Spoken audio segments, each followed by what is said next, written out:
Hello friends, welcome back to my channel. तो आज हमारा नंबर सिस्टम का टॉपिक रिमाइंडर थ्योरम चल रहा है। उस पे आज हमारा लेक्चर 4 है। आज हम नए कंसेप्ट पे बेस्ड एक सवाल करेंगे जिससे हमें रिमाइंडर निकालने के लिए पूछा जा सकता है। तो हम क्या करेंगे कि उस पहले टेक्निक को पढ़ लेते हैं जिससे हम आइडेंटिफाई करेंगे कुछ सवाल इस थ्योरम पे भी बेस्ड होते हैं जिसे डायरेक्ट हम निकाल सकते हैं।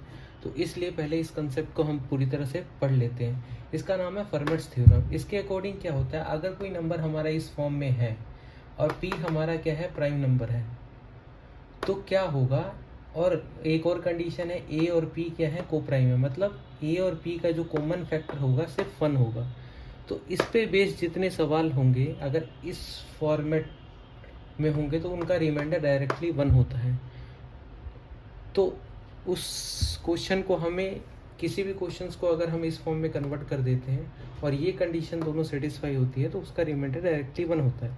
चलिए एक सवाल लेते हैं, उसके थ्रू हम इस टॉपिक को समझेंगे। जैसे क्वेश्चन नंबर 1 है हमारा, क्या है, एक हम सवाल लेते हैं 4 की पावर 401 डिवाइडेड बाय 101। अब इसमें हमें पूछा जाए रिमाइंडर क्या है। ऑप्शन मान लीजिए ए ऑप्शन है 4 है, B option 64, C option 84, D option 36।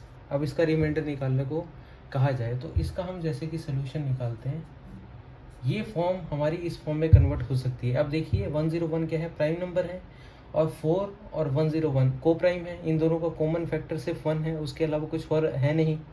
तो अब ये देखिए 4 को हम ऐसे भी लिख सकते हैं, 4 की पावर 100 इंटू 4.4/101, ऐसे हम लिख सकते हैं। अब इस चीज़ को अगर आप देखना चाहें 400, ठीक है, ठीक है। अब इस चीज़ को आप अगर ध्यान से देखें, ये वाली जो फॉर्म है हमारी, ये है, बन रही है, तो इसका रिमाइंडर डायरेक्टली क्या हो जाएगा, 1 हो जाएगा। 1 इंटू 4, तो रिमाइंडर हमारा कितना है, 4। तो ये हमारा ए आंसर हो जाएगा। ऐसा ही एक और सवाल हम ले लेते हैं, क्वेश्चन नंबर 2। एक सवाल 4 की पावर 2007 डिवाइडेड बाय 17। अब देखिए ये सवाल है, अगर बोला जाए इसका रिमाइंडर निकालो, रिमाइंडर फाइंड आउट करने के लिए बोल दिया जाए, तो इसको भी देखिए ऐसे ही किसी फॉर्म में कन्वर्ट किया जा सकता है, इस फॉर्म में, जिससे हम इसका आसानी से रिमाइंडर निकाल सकते हैं। अब देखिए 2007 है, इसको हम और कैसे लिख सकते हैं, 4 की पावर 16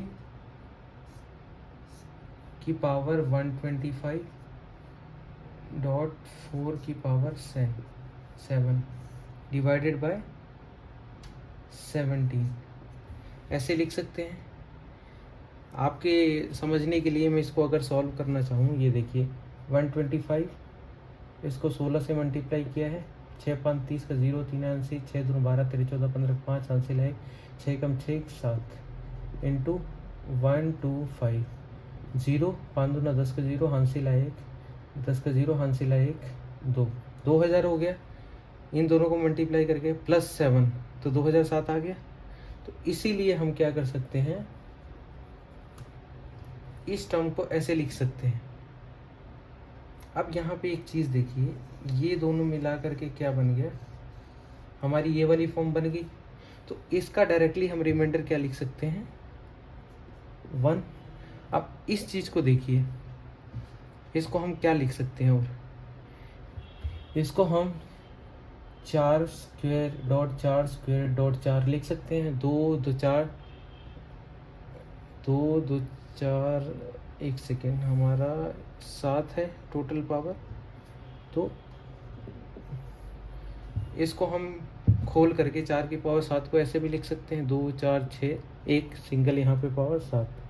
अब देखिए ये वैल्यू क्या है कि डिवाइज़र से क्या है, ज़्यादा है, तो हम क्या करेंगे, इस टर्म को एक बार और हम डिवाइड करेंगे।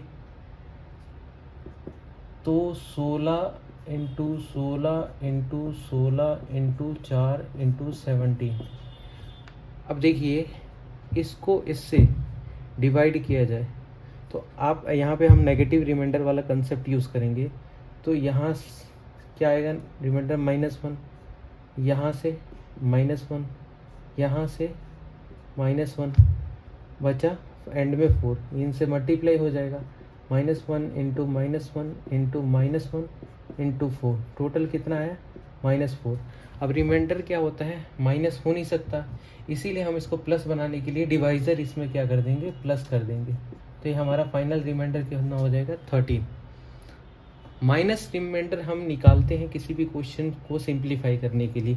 यहाँ पे 16 डिवाइडेड बाय 17, हमने एक बार टेबल पढ़ा, 17 minus 16 minus 17 is equal to -1। यहाँ माइनस रिमाइंडर हमने इस क्वेश्चन को सिंप्लीफाई करने के लिए यूज़ किया। एंड में जो आता है अगर वो माइनस बन रहा है तो उसको प्लस करने के लिए हम क्या करते हैं, डिवाइज़र उसमें ऐड कर देते हैं। तो ये हमारा फाइनल रिमाइंडर है। आई होप आपको समझ में आया होगा।